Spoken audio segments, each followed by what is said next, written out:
Todos nosotros en la vida necesitamos recordar que Dios nos está preparando actualmente para llegar a un punto culminante por el cual nosotros fuimos creados por Dios y para lo cual nacimos. El propósito es la razón original por la cual algo se inventó, se diseñó o se creó.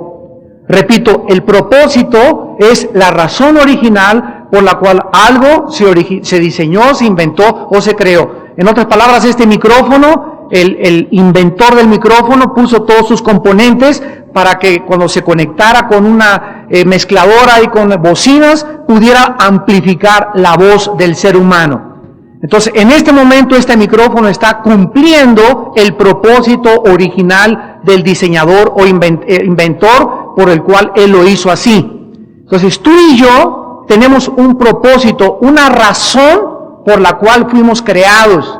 No fuimos solamente enviados a este mundo y ahí al azar, al accidente. Ese es el concepto que la gente que no conoce la Biblia tiene, que somos el resultado de un accidente, de una selección natural fortuita.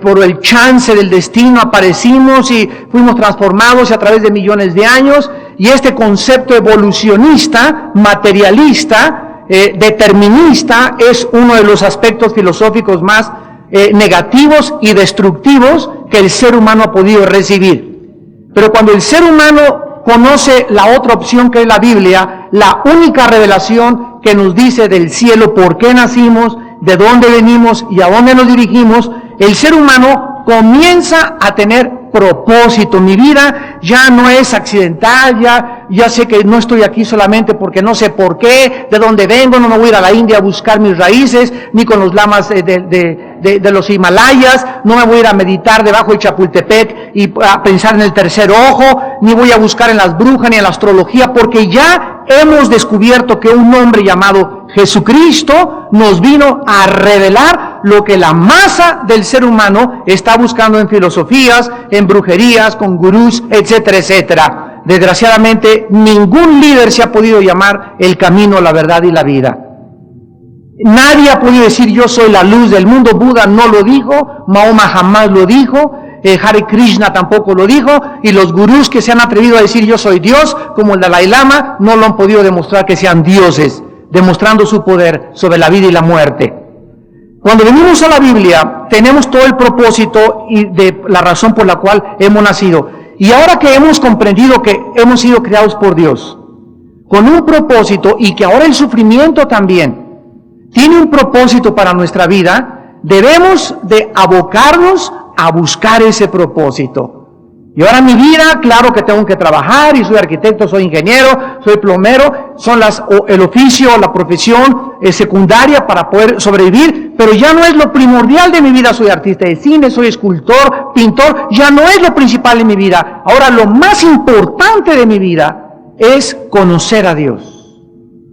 Y la única forma de conocerlo es estudiando las Sagradas Escrituras y teniendo una comunión diaria con Él, en oración y en comunión, repito, a través de la palabra. Entonces, eso es la forma en la que el ser humano comienza a adquirir su autorrealización. Si yo llego a ser ingeniero y no conocía a Dios, si llego a ser Elvis Presley y no conocía a Dios, el mejor corredor del maratón, el mejor del triatlón, el mejor músico, el mejor escritor, el mejor dramaturgo, cualquier nivel que alcancemos y nos hayamos perdido la razón principal por la cual nacimos, Cristo lo dijo con estas palabras: ¿de qué le sirve al hombre haber ganado el mundo entero si perdió su alma? Entonces Jesucristo nos ubica y nos muestra que nada absolutamente en esta vida tan corta que tenemos tiene valor, más que el valor que Dios nos da como sus criaturas hechas a imagen y semejanza, y el tiempo que pasemos nosotros en conocerlo. Jacob y su familia fue preparado, como hemos visto en los estudios pasados, durante muchos años. Aquí llegamos a Jacob cuando tiene casi 130 años de edad. Y finalmente se encuentra en Egipto, su hijo es el gobernador, y vemos que todo el programa de Dios se va realizando y desarrollando para que en el momento en que ellos llegaran a este punto culminante, la mesa estuviera servida.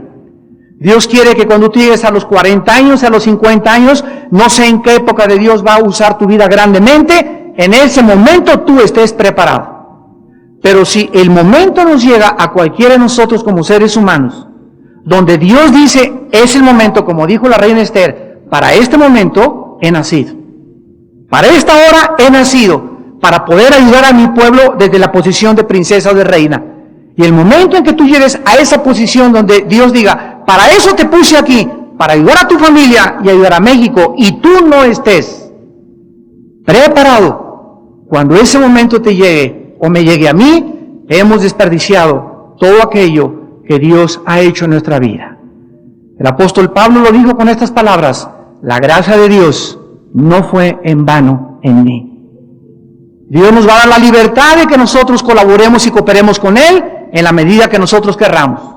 Dios me va a dejarme a mí como opción que yo me entregue hasta donde yo me quiera entregar, hasta donde yo me quiera consagrar, hasta donde yo quiera ser puro sexualmente, hasta donde yo quiera conocerlo. Él me va a dar esa opción, a mí Él no me va a forzar, ni a ti tampoco, porque nos ha creado seres libres y responsables de cada una de nuestras acciones que nosotros tomemos durante todos los días. José se presenta ante el faraón en el capítulo 47 que vamos a comenzar a estudiar, para informarle que su familia ya estaba en Canaán y que estaban instalándose en una área privilegiada que se llamaba la tierra de Gosén. Dice el versículo 1, vino José y lo hizo saber a Faraón y dijo: mi padre y mis hermanos y sus ovejas y sus vacas, con todo lo que tienen, han venido de la tierra de Canaán, y he aquí están en la tierra de Gosén. La sabiduría, la prudencia y la diplomacia que observamos nosotros en la vida de José, ya siendo gobernante, eran muy grandes.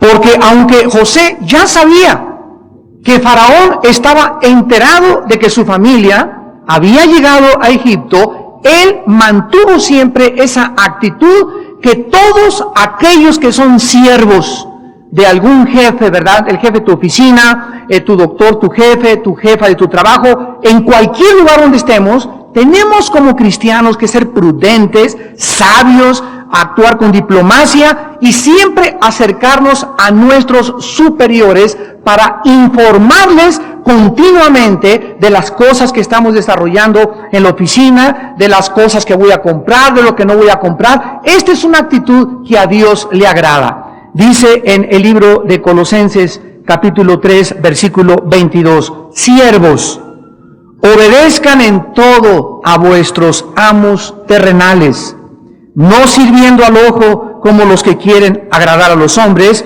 sino con corazón sincero, temiendo a Dios. Entonces viene José y le presenta, no solamente informándole al faraón, ya está mi familia instalada, sino que escoge a 5 de sus hermanos y se los trae a Faraón para que el faraón los conozca personalmente. Versículos 2 al 4, y de los postreros de sus hermanos, o sea, de los más, del más viejo hacia abajo, tomó 5 varones y los presentó delante de Faraón. Y Faraón dijo a sus hermanos, ¿cuál es vuestro oficio? Y ellos respondieron a Faraón, pastores de ovejas son tus siervos, así nosotros como nuestros padres.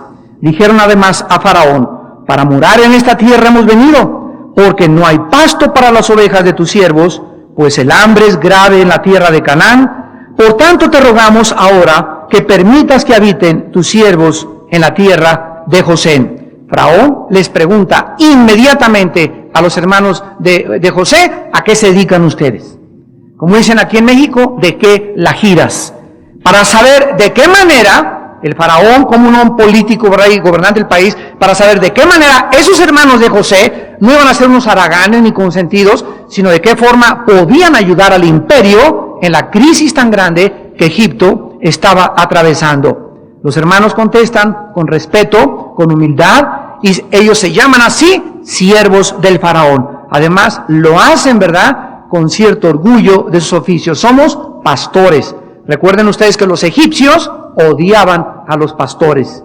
Y los pastores para los egipcios era la posición más despreciable que pudiera alguna persona algún día en su vida tener. También ellos le hacen saber al faraón que su estadía en Egipto sería corta, mientras durara solamente el hambre en la tierra. Esta petición de los hermanos al faraón le aclaraba, ¿verdad?, que la familia no le iba a demandar al faraón más tarde ningún territorio de Egipto para ellos. O sea, ellos tenían que darle la impresión al faraón que no querían aprovecharse de que su hermano era el gobernador para poder ya como paracaidistas, ¿verdad?, mexicanos, caer sobre un lote de terreno y aquí pongo mi casa y de aquí no me sacan más que a balazos.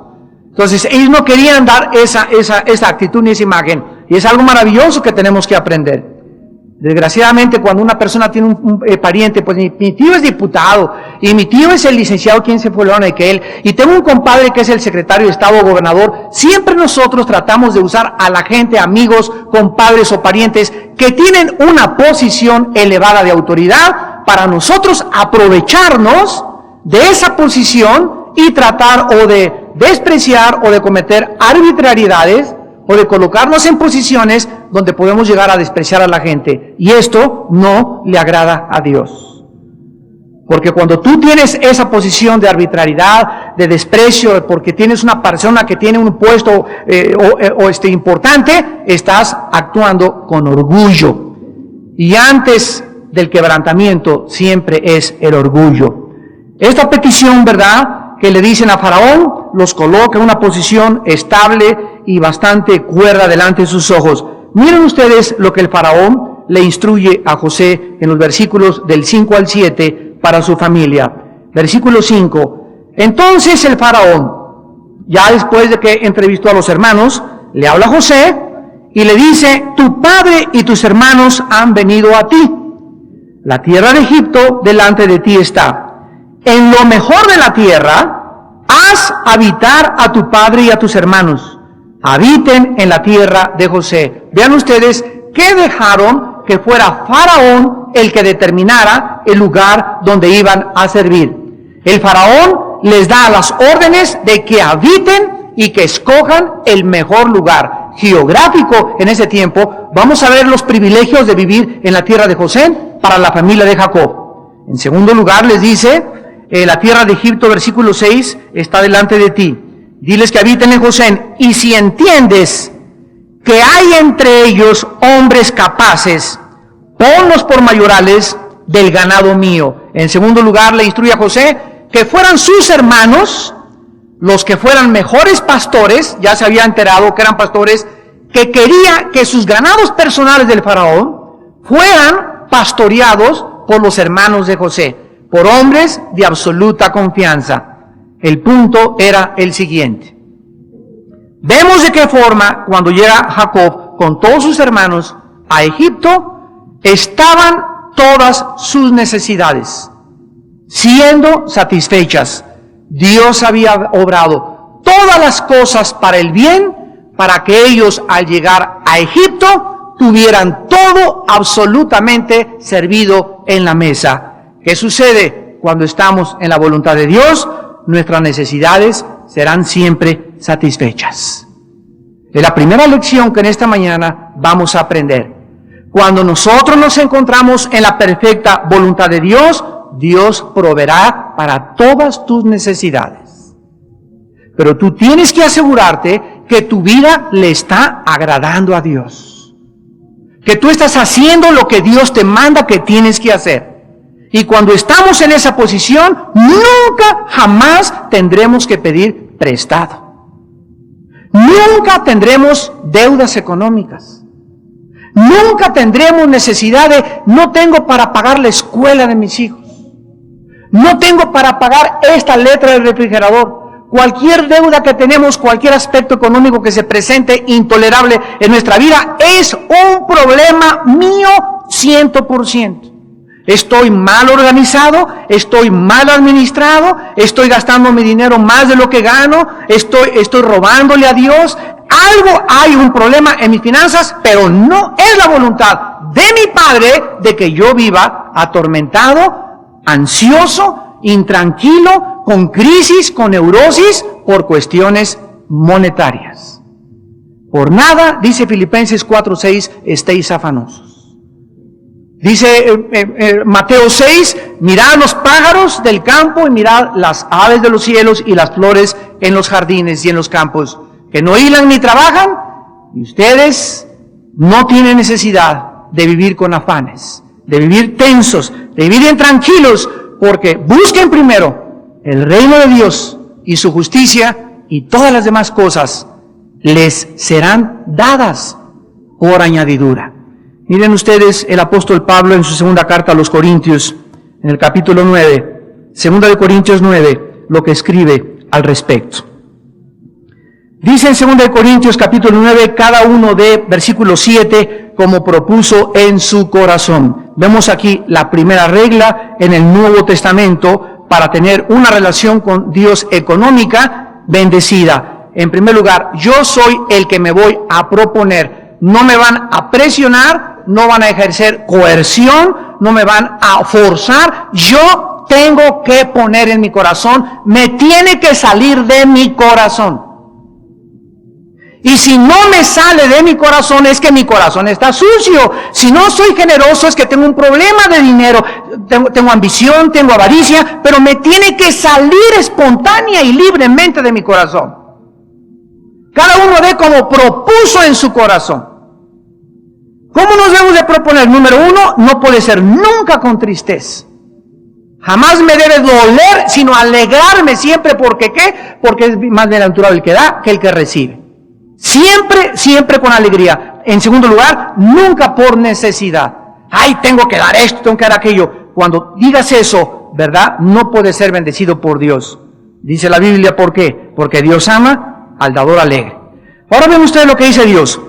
Y poderoso es Dios, o sea, cuando yo doy de esta manera, Dios, imagínense nada más, si Él creó los cielos y el oro y la plata del mundo son de Él es poderoso para hacer, para producir, para hacerme capaz de que yo abunde siempre en toda gracia, a fin de que, miren lo que es poderoso Dios. Dios es poderoso para que yo tenga siempre todas las cosas, todo lo suficiente. Dios es el que va a hacer que yo tenga siempre todo aquello que yo necesito, lo suficiente para pagar la renta, para pagar esto, para pagar la letra del comedor. Siempre va a ser Dios el que produzca y el que me dé todas las cosas para que yo tenga todo lo suficiente. Ahora fíjense ustedes, Dios va a hacer todas estas cosas, que nunca me falte nada, para que yo abunde para toda buena obra. Pero si Dios ve que Él me da, y yo agarro y retengo, y no entrego, Dios detiene y cierra desde el cielo su flujo económico a mi vida. Por cierto, la próxima conferencia, del próximo desayuno, voy a hablar sobre eso, sobre los problemas, los errores económicos que está viviendo el país de México, a la luz de la Biblia. Ojalá que invites a todos tus amigos economistas. Dios va a hacer todo para que yo tenga siempre todo lo suficiente para que abunde en toda buena obra. Como está escrito, repartió a los pobres, su justicia permanece para siempre, y el que da semilla al que siembra y pan al que come, proveerá y multiplicará tu sementera, tu alacena, tus ingresos, tu salario, y aumentará los frutos de tu justicia. Todo absolutamente está relacionado con mi actitud que yo tengo sobre esto que tengo aquí atrás en mi pantalón, que se llama mi cartera. Porque aquí está representado el sudor de mi frente. Aquí está representado, más que cualquier otra cosa, mi corazón. El gran predicador Charles Spurgeon decía, el hombre necesita dos conversiones, una a Cristo y la segunda a su cartera. Ya que te convertiste a Cristo, ahora tienes que convertir tu cartera. Porque es lo que siempre, siempre, siempre determinará la actitud y el nivel espiritual en que nos encontremos. Llega Jacob, regresamos a Génesis, con sus hermanos, la mesa está puesta, dale la tierra, dales esto, dales aquello. ¿Por qué? Porque hubo arrepentimiento, porque hubo reconciliación en la familia, porque hubo amor entre los hermanos, porque se perdonaron entre los hermanos, porque hubo entre ellos ya un amor no interesado, sino comenzaron a preocuparse los unos por los otros, y en ese momento Dios, ¿qué hizo? Darles más y ponerlos en la mejor lugar para poder vivir. Cristo dijo: he venido para que tengan vida y para que la tengas en abundancia. En tu casa hay pleitos, tu relación con tu esposa no es adecuada, pleitos entre hermanos, tienes deudas aquí en la iglesia que no pagas, tienes deudas y andas pidiendo prestado, andas buscando a quién transar, evades impuestos, robas en tus negocios, das mordidas. ¿Cómo quieres que Dios te bendiga? En segundo lugar, en Génesis 47, versículos 7 al 10, vemos que ahora José introduce a su padre Jacob, después de presentarle a sus 5 hermanos mayores, ahora le trae a su padre Jacob. Y lo presenta delante de Faraón, versículo 7, y Jacob bendijo a Faraón. Y dijo Faraón a Jacob: ¿cuántos son los días de los años de tu vida? Y Jacob respondió a Faraón: los días de los años de mi peregrinación. No le contestó su vida, sino de mi peregrinación son 130 años. Pocos y malos han sido los días de los años de mi vida, y no han llegado a los días de los años de la vida de mis padres en los días de su peregrinación. Y Jacob bendijo a Faraón y salió de la presencia de Faraón. Este fue el momento tal vez más emocionante para José, poderle presentar al gobernante máximo en aquel tiempo del imperio egipcio, a su papá.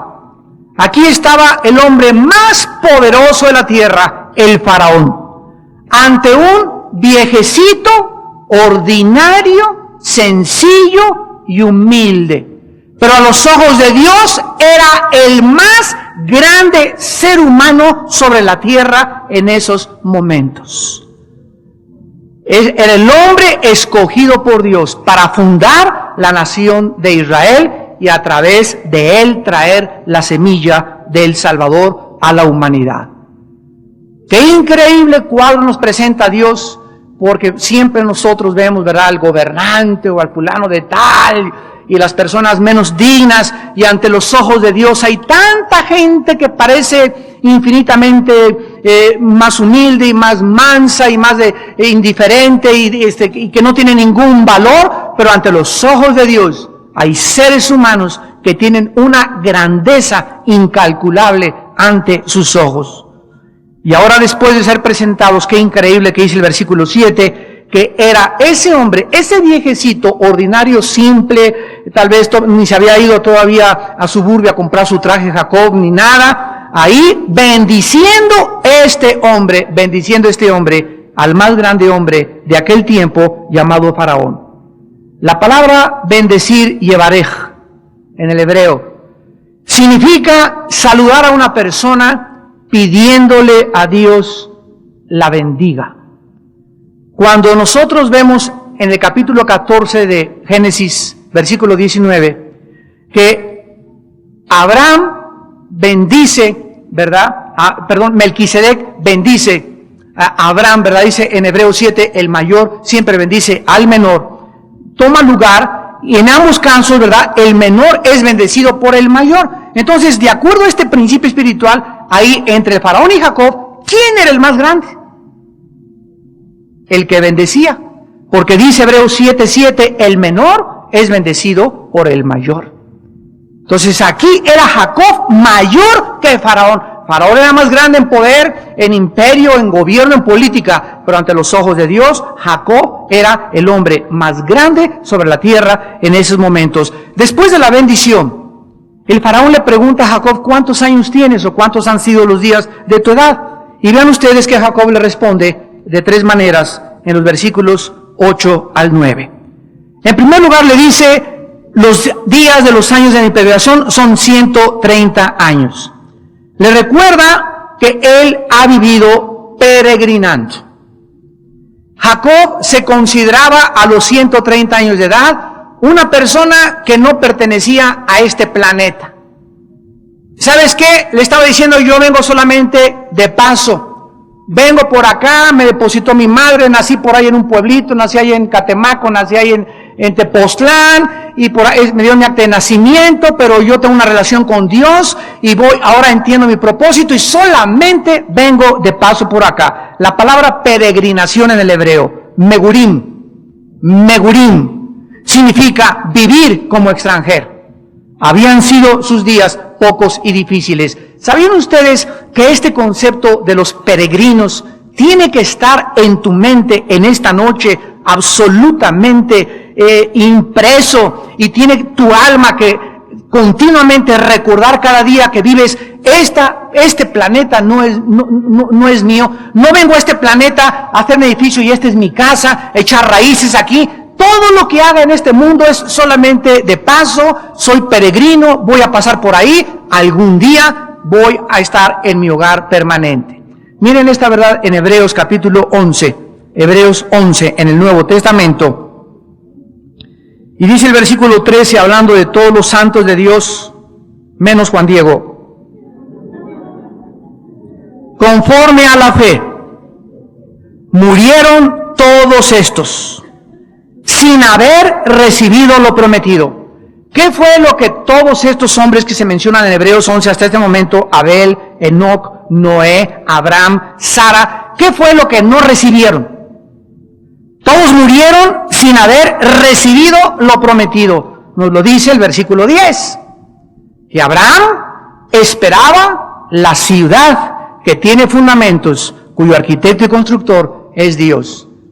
Todos los seres humanos que han muerto en esta vida no han recibido hasta el día de la resurrección lo que Dios nos ha prometido. ¿Qué nos ha prometido Dios? Cielos y tierra nueva, donde more la justicia, no habrá llanto, no habrá dolor, no habrá templos, no habrá luz del sol, no habrá mar, no habrá lágrimas, no habrá... Todas estas cosas vamos a morir y no las vamos a ver, nada de estas cosas cumplidas en la vida. Pero como creemos que fiel es el que lo prometió, vivimos mirándolas de lejos, creyéndolas y saludándolas, sabiendo que somos extranjeros y peregrinos en esta tierra.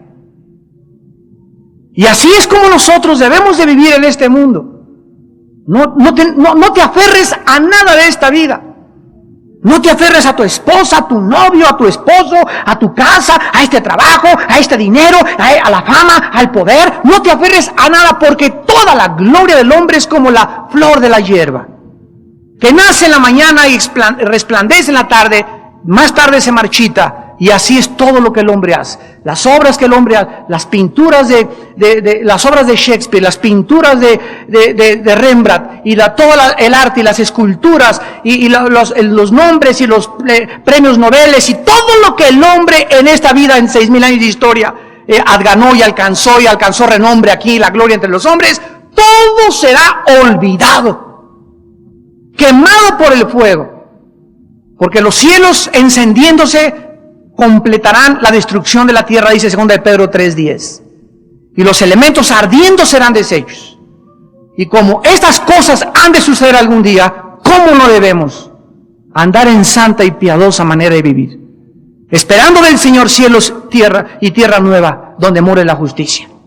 Por lo cual, amados hermanos, estando en espera de estas cosas, vivan una vida de santidad. Porque cuando vengan las recompensas y venga el Señor, todo aquello que nos espera en la otra vida, en el planeta regenerado, en el planeta restaurado, donde ya no va a haber smog, ni va a haber veneno en las plantas, ni en los animales, ni espinas en las rosas, los lobos y los leones van a dormir con los niños pequeños, las cobras no tendrán veneno, los alacranes ya no picarán. En este nuevo mundo que el hombre sueña inconscientemente, la posición que tengamos y las recompensas que recibamos estarán en proporción a nuestra santidad y fidelidad en la corta vida que Dios nos dio. Por eso dice la Biblia: hermanos, no os canséis de hacer el bien, porque a vuestro tiempo segaréis. Estad firmes y constantes, sabiendo que vuestra obra en el Señor no es en vano. No es en vano que le digas no al sexo ilícito. No es en vano que le digas a una mujer no porque no eres mi esposa. No es en vano que le digas a tu novio no quiero tener relaciones contigo. No es en vano que le digamos no al pecado. No es en vano. Tiene recompensas en esta vida y en la otra. Y dice el Señor, pruébame. Pruébame. La santidad es la manera más feliz de poder vivir en este mundo. Jacob, pues, le dice que su vida no ha sido tan larga, en último lugar, al faraón, capítulo 47, como la de sus padres, su abuelo Abraham, que vivió 175 años, y Isaac, que vivió 180 años. Aquí Jacob tiene 130 años, dice el versículo 9 de Génesis 47. Y sabemos que vivió 17 años más. Desde este momento, 17 años más. O sea, Jacob murió de 147 años. Abraham de 175 años, Isaac de 180 años. El que más vivió de los tres patriarcas fue Isaac. ¿Qué sucede cuando podemos nosotros estar en la voluntad de Dios? Podemos dar un fuerte testimonio a Dios. Ahí tenemos a este viejecito insignificante diciéndole, pues ojalá le pido yo, su alteza y patroncito, que me dé mi trabajo y que me dé una tierrita. Nada de eso le pidió Jacob. Estaba ante el presidente de la República, le dio testimonio qué fue lo que pasó con su vida, con sus patriarcas, y lo bendijo inmediatamente al faraón. Y eso es lo que pasa cuando nosotros verdaderamente tenemos al Señor. Dice en Isaías 63, versículo 7, de las misericordias de Jehová haré memoria, de las alabanzas de Jehová, conforme a todo lo que Jehová nos ha dado, y de la grandeza de sus beneficios hacia la casa de Israel, que les ha hecho según sus misericordias y según la multitud de sus piedades. Hermanos, nunca perdamos la oportunidad de dar testimonio de Dios. Yo les decía antier, el domingo aquí en el mensaje, que estábamos el otro día, un hijo mío y yo, en una tienda, y llega un gerente, mucho gusto, nuevo gerente, le digo, oye, ¿cómo no te conocía? Me dice, ¿sabes? Le digo, ¿en qué trabajabas antes? Me dice, yo me dedicaba a poner pornografía en los hoteles en México. A eso me dedicaba, pero estaba feliz el hombre, y no sabes qué me pagaban. Le dije, ¿sabes una cosa, verdad? Sin agredirlo, ni mucho menos, me da mucha tristeza, porque tú sabes que la pornografía es la droga y el veneno más grande que existe para la mente y la moral de un ser humano. Me dice, ¿qué quieres decirme? Le dije, la pornografía es como algo que te entra y te comienza a carcomer sin que te des cuenta. Te va debilitando tu sistema inmunológico espiritual, te va debilitando tu moral, tus defensas espirituales, y te prepara para el adulterio, te prepara para la homosexualidad, te prepara para el lesbianismo, te prepara para la fornicación, te prepara para que no puedas ver ya ninguna mujer sin comértela con los ojos. La fornicación y la pornografía hacen de tu vida un títere de Satanás. Y pierdes tu mente porque tu mente es cautivada, controlada y dirigida por los poderes del mal. Y estás abierto ante cualquier ataque de los demonios. Y este muchacho no podía ya ni hablar después de lo que le dije. Me dice, que tú eres testigo de Jehová, ¿de quiénes eres? Le dije, no, soy cristiano y amo la Biblia. Y le dije, y aunque te hayan pagado más y ahorita estés ganando menos, gracias a Dios, porque sabes, algún día ibas a recoger tu cosecha en tu familia. Porque siempre recogemos la cosecha en la familia. Con tus hijos, con tu esposa, todas personas adictas a algo, abren la puerta a sus hijos, abren la puerta a su familia, para que por ahí entren los demonios y acaben la destrucción de tu casa. Así que nosotros no debemos de dejar de testificar. Ahora, en el viaje, que al bellboy, yo le decía a mi esposa, mira, a esta persona, al chofer del taxi, ahí a la azafata del avión repartiendo folletos, donde quiera, buscando la oportunidad de hablar de Cristo. Al mesero que se acerca, el que te sirve los alimentos, usted a qué se dedica, conoce a Cristo, ¿de qué me está hablando? Nunca hay que perder la oportunidad. Tenemos que tener hambre por ganar las almas. Y ese amor no se puede perder de nosotros. Es la condenación de la iglesia de Éfeso en Apocalipsis 2. Eres bueno y has repartido esto y tienes buena doctrina y estás en un instituto teológico, pero has perdido tu primer amor. Nada de lo que habían hecho la iglesia de Éfeso podía tener recompensa si no regresaban a su primer amor. Y una evidencia de que hemos perdido el primer amor es cuando dejamos hablar de Jesús? Esta semana, ¿a quién le hablaste de Jesús? Esta última semana, ¿a quién ganaste para Cristo?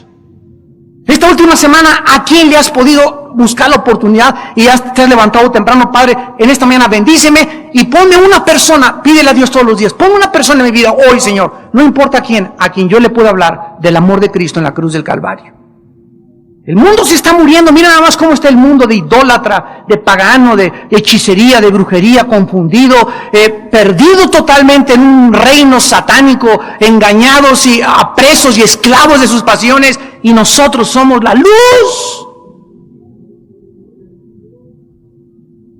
¿Quién sino tú y quién sino yo vamos a poder ayudar a ese mundo? ¿A qué nos mandó Dios? No nada más a venir aquí a tomar el estudio y yo come, me mandó a alcanzar las almas, a ayudar al mundo, a hablar al mundo, a testificar al mundo, a buscar las oportunidades de hablar de Jesucristo. Vemos a continuación que cuando Dios le dice a José que le había puesto en Egipto para bendecir a su familia, también lo puso para poder ministrar y servir a los demás. Génesis 47, del 11 en adelante. José había sido preparado, había sido levantado por Dios en una posición para ayudar, número uno, a su familia. Todo lo que Dios sabe en mi vida y todo lo que Dios sabe en tu vida es primero para ayudar a nuestra familia. Hay un dicho que dice candil de la calle, oscuridad de su casa. Todo lo que Dios haga contigo es para que tú seas un testimonio a tu esposa, un testimonio a tus hijos, y así tu esposa, si tu esposo, si tus hijos no responden, ese es problema de ellos, pero que no quede de nuestra parte. Ser santos en toda nuestra manera de vivir. Dar testimonio. Que tus hijos te vean, que tu esposa te vean, que tus familiares te vean algo diferente. Que en las reuniones hables de Cristo, hables de Dios. Que tu vida sea que verdaderamente seas una lámpara, que seas una antorcha. Y José ministra a su familia, proveyéndoles el lugar para que ellos vivieran. Dice el versículo 11, así José hizo habitar a su padre y a sus hermanos y les dio posesión en la tierra de Egipto. En lo mejor de la tierra, en la tierra Mesés, como mandó Faraón. ¿A dónde me quiere llevar Dios? A una posición donde a mi familia y donde a tu familia les podamos dar lo mejor. Y no estamos hablando necesariamente de una casa para mi hijo, otra casa para mi hijo, sino lo mejor que les podamos dar es la herencia del Evangelio de Jesucristo. Porque si tu familia les entregas eso y tus hijos te vieron que realmente tú les entregaste esos, Dios te garantiza que los va a bendecir. Pero usted no sabe ahorita, mi hijo, hermano, está en las drogas. Usted no sabe, mi hija, el camino que tiene. No importa ahorita en la posición en la que cualquiera de tu familia se encuentre, Dios es fiel. Y tú tienes que creer que lo que Él dice lo promete. Serás salvo tú y tu casa. Salmo 112, la generación de los justos será bendita. Pero tarde o temprano Dios alcanzará a toda tu familia. Y me refiero el matrimonio y los hijos. Ya cuñados, tíos y papás y abuelos ya no forman parte, de acuerdo a la Biblia, de la familia. Al arca entraron, ¿quién? Noé, sus 3 hijos con sus 3 nueras y su esposo. 8 personas, esa era la familia de Dios. Y todos se salvaron. Dios quiere que tu nuero y que tu yerno se salven también, con los que se casaron tus hijos y tus hijas. Dios quiere que tus nietos también sean alcanzados por el Evangelio. Y todo depende de la vida que nosotros les demos de testimonio. Ahora vean ustedes que en este punto José desarrolla un plan económico antes de que existieran los principios elementales de la economía en el mundo.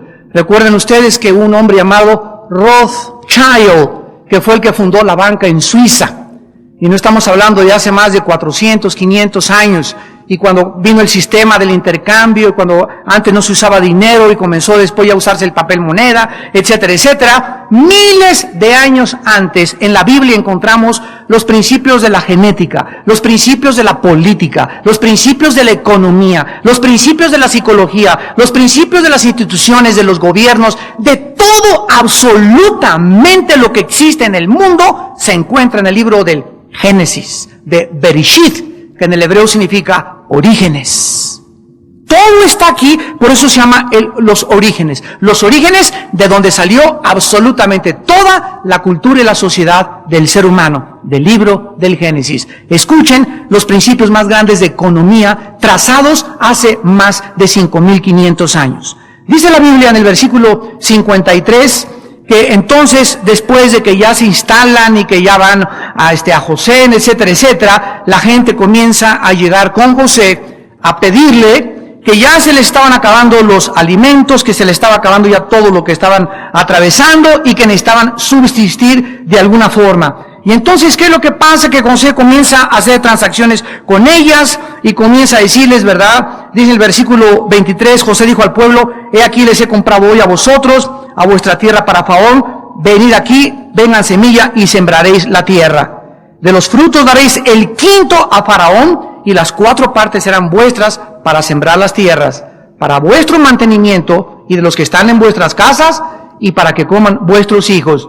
El punto era que el pueblo ya no sabía cómo llegar a José y decirle, José, danos para comer. Y José nunca le regala al pueblo la semilla gratuitamente. Recordemos que José está aquí como un hombre lleno del Espíritu Santo, de la sabiduría de Dios en todas las cosas que él estaba haciendo, como un ejemplo de lo que Dios quiere hacer en todas, cada una de nuestras vidas. Número 1, José, el hambre era tan severa que no había manera ya ni de sembrar. Ya no podía el pueblo ni siquiera tampoco cosechar. Y la única comida que existía, la tenía José almacenada. Y ahora, en primer lugar, permite que el pueblo compre grano con dinero. Dice la Biblia que comenzaron entonces a acercarse la gente y les dijo, pues ahora van a tener que pagar el grano. Después dice el versículo 15, acabado el dinero de la tierra de Egipto, vino todo Egipto a José diciéndoles, danos pan, porque moriremos delante de ti. Y José les dijo, den vuestros ganados. En segundo lugar, les permite, muy bien, ¿no tienen dinero? Ahora denme sus ganados, sus chivos, sus vacas, y yo se los cambio por el dinero. Aparentemente el pueblo ya hasta el dinero se había gastado. Y en tercer lugar, dice el versículo 18, entonces, acabado aquel año, vinieron a él el segundo año y le dijeron, no encubrimos a nuestro Señor que el dinero ciertamente se ha acabado. También el ganado ya lo perdimos. Nada tenemos delante de nuestro Señor, sino nuestros cuerpos y nuestra tierra. ¿Por qué moriremos delante de tus ojos, así nosotros como nuestra tierra? ¿Qué harías ante una situación como gobernante? Ahí está el pueblo delante de ti, no tenemos ya casas, no tenemos ganado, danos de comer. ¿Qué hizo José? Dice el versículo 19. Aquí estamos nosotros y nos ofrecemos nosotros. Versículo 20. Entonces José compró toda la tierra de Egipto para Faraón. O sea, dieron su dinero. 2, dieron sus ganados. 3, dieron todas sus cosechas. Y 4, ya no tenían nada que dar. Entonces, ¿qué pasó? Que todas las tierras, las rancherías, todos absolutamente las propiedades pasaron a ser propiedad del gobierno federal. Los egipcios vendieron cada uno sus tierras porque se agravó el hambre sobre ellos y la tierra vino a ser de Faraón. ¿Sería correcto? Económica, política y moralmente, señores economistas, señores políticos que nos escuchan, que se haga esto, donde absolutamente las tierras vienen a ser parte del gobierno por el hambre que existe. Esta propuesta fue hecha un año más tarde, porque entonces les dice José, de todo absolutamente de lo que ustedes hagan, el 20% lo van a entregar como impuesto al gobierno. Se establece por primera vez en la historia el sistema de impuestos. Así por eso Cristo dijo, denle al César, o sea Jesús reconoce que el sistema de los impuestos es necesario para que el gobierno pueda desarrollar su papel como gobernante de una forma adecuada, limpia y honesta. Entonces, es maravilloso lo que José les dice más adelante. Versículo 24, de los frutos daréis el quinto a Faraón. Las 4 partes serán vuestras para sembrar las tierras, para vuestro mantenimiento y de lo que están en vuestras casas y para que coman sus hijos. ¿Es verdad? Que esta economía, vean ustedes, esta economía estaba creando una economía feudal. Así se llama, una economía feudal, donde el gobierno es el propietario de todas las tierras, de todo el pueblo. Pero la alternativa, fíjense ustedes, la otra opción que existía, era colocar al pueblo en un sistema de caridad, donde el gobierno le tuviera que dar al pueblo todo gratuitamente, un sistema de caridad libre y un sistema de gratitud, o de cosas gratis. Lo que se llama en Estados Unidos el welfare. El gobierno americano, cuando alguien no tiene trabajo, el gobierno americano le paga y lo sostiene por mucho tiempo. Este es el sistema que no es bíblico, pero esto hubiera destruido, fíjense ustedes, este sistema de que el gobierno le dé gratis al pueblo todo, destruye la moral personal y nacional. Hubiera llevado al gobierno a la bancarrota y hubiera culminado con una anarquía social. Todo, de acuerdo a este principio, nos tiene que costar. Todo nos tiene que costar. No hay absolutamente nada en la Biblia que nos diga lo contrario. Dice Pablo a Timoteo, el que no trabaja, que no coma. Tus hijos quieren algo, trabaja por él. Papá, dame esto, lávame el coche. Mamá, lávame los trastes. Hagan algo, pero nunca les des nada gratis a nadie. Que todo aquel que quiera en una familia recibir, que haga algo para poder ganárselo. Yo voy en la calle y me encuentro una indita María, como 18 años, con un bebito, deme limosna, ven para acá, mi hijita, mira mi hijita, no te voy a dar nada. Pero si tú trajeras una cajita de chicles, o me hicieras así en el coche, con mucho gusto te doy, pero no andes pidiendo dinero sin ganártelo. Ahora, si está lisiada la viejita, un hombre cojo en la calle, que ande con muletas, pero con mucho gusto le das. ¿Por qué? Porque lo merecen, no pueden trabajar, están inválidos, ¿verdad? Son disfuncionalmente, no pueden ejercer nada. Pero cuando una persona joven, 20, 30 años, te anda pidiendo limosna, no se la des. Dile, te regalo una franela y limpia las cosas de los carros. Por eso, no nos neguemos tampoco. A los niños que llegan y limpiamos el vidrio, no le niegues nunca un peso, 2 pesos, dale lo que puedas. Porque estás colaborando con alguien que se está ganando el pan con el sudor de su frente. En lugar de andar robando, te limpia el coche. En lugar de andar robando, te quiere hacer algún favor. Nunca le niegues algo a alguien cuando te quiera hacer algo a través del trabajo justo y honesto. Los almacenes se hubieran vaciado si el gobierno le hubiera dado todo gratis al pueblo prontamente y el hambre masiva hubiera continuado indefectiblemente. Mover a la gente hacia las ciudades como lo hizo José, hizo la distribución del grano más rápida y más fácilmente. Fíjense lo que le voy a decir. Una burocracia centralizada, apúntalo si eres economista. Una burocracia centralizada es mejor que el hambre masiva y que la anarquía. Especialmente cuando la burocracia es administrada, inteligente, prudente y sabiamente, sin egoísmos. El problema siempre ha existido en que no es el problema la burocracia, sino la forma del gobierno de administrar esa burocracia o centralizar a los burócratas para poder darles una mejor distribución de las cosas que les pueden prosperar. Pero cuando el gobierno no puede hacer eso por la corrupción y la deshonestidad, estos principios no pueden llevarse a la praxis o a la práctica. Finalmente, de verdad, después hacen contratos también de arrendamiento, se les cobran impuestos, y José tiene la oportunidad de servir a su familia de una forma maravillosa y efectiva, y no solamente eso, sino de una forma final. Y acabamos en los versículos 28 al 31, cuando entonces Jacob entra a la tierra de Egipto, vive 17 años más, vive 147 años, y llegan los días de Israel para morir. Y llama a José su hijo, y le dice, si he hallado gracia, José, pon tu mano debajo de mi muslo, harás conmigo misericordia y verdad. Te ruego que no me entierres en Egipto. Mas cuando duerma con mis padres, llévame a Egipto, y allí sepúltame en el sepulcro de ellos. José responde, haré como tú dices. Israel le dice, júramelo. José le juró. Entonces Israel se inclinó sobre la cabecera de la cama. Aquí finalmente encontramos que para Jacob era muy importante antes de morir que lo enterraran en la tierra de Canaán. La pregunta es ¿por qué? Número 1, porque Jacob creía las promesas de Dios. Dios le dijo a Abraham, a Isaac que ellos heredarían la tierra. Jacob creía que aunque estaban en Egipto, él debía estar enterrado ahí donde estuvieran Abraham y Isaac, sus abuelos y su padre. Pero fíjense ustedes la diferencia que hace Jacob.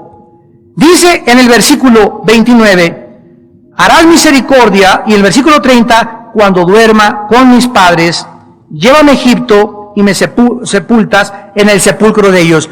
¿Ven la diferencia que hace Jacob? Dormir con mis padres y ser sepultado. ¿Ya la vieron? Dormir con mis padres se refiere a su vida futura. Él estaba diciendo que sus padres estaban vivos. Y él creía verdaderamente, si supiera que al ser enterrado, pues qué me importa, ahí échame junto al compadre. No, pero él sabía que Abraham, Isaac, su padre, su abuelo y su padre estaban vivos. Y que los sepultara y que durmiera ahí junto con ellos. Y cuando dice, sepúltame allá, se refería a su entierro. Entonces, cuando nosotros morimos, nos ponen una sábana encima y nos llevan a una funeraria, y tu familia está haciendo los arreglos, y nos llevan al panteón y nos echan ahí, quedamos sepultados bajo cientos de kilos de tierra. Pero mientras todas estas cosas pasan y la gente llora y te hacen una procesión y lo que tú quieras, tú estás ya enfrente en tu nuevo hogar, estás consciente perfectamente bien delante de Cristo. Yo, mi Abraham, ¿qué ves? Mi Pablino, ven para acá. Peter Pan, Pedro, ahí estás también, ¿verdad? Tito y todos ahí, todos los familiares, tu papá si era cristiano, y nos encontramos mientras aquí están llori por acá. Aquí estamos en nuestro nuevo hogar, felices, con panderos y todo, y es otra situación diferente que la Biblia nos revela para que no se entristezcan, dice 1 Tesalonicenses 4:10, como los otros que no tienen esperanza. Cuando morimos nosotros, no es una causa, es una mezcla de tristeza con gozo. Pero sabemos que a la hora de nuestra muerte no se perdió todo. ¿Qué? Le vamos a llorar, claro que le vamos a llorar al difunto, pero no va a pasarme 6 meses, 1 año, 2 años llorando y lamentándome, porque yo sé, si creo en Jesucristo y que Él resucitó, que nosotros también resucitaremos juntamente con Él. Y estas promesas las tuvieron los patriarcas de Israel. Júrame que me vas a enterrar en la tierra de Canaán. Su insistencia demostraba su grande fe y la grande promesa que Dios le había dado. Jacob se inclina para adorar a Dios en el momento en que él recibe la bendición y la promesa de su hijo José.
smile. I know you are doing hard work to make things possible. I want to let you know that I am with you, and I will be forever. Every little thing related to you make me smile. I know you are doing hard work to make things possible. I want to let you know that I am with you, and I will be forever. When you talk, I want to listen to you for hours. When you are there beside me, I feel like looking at you all the time. My love for you will never really change. Just want to tell you that you mean a lot to me.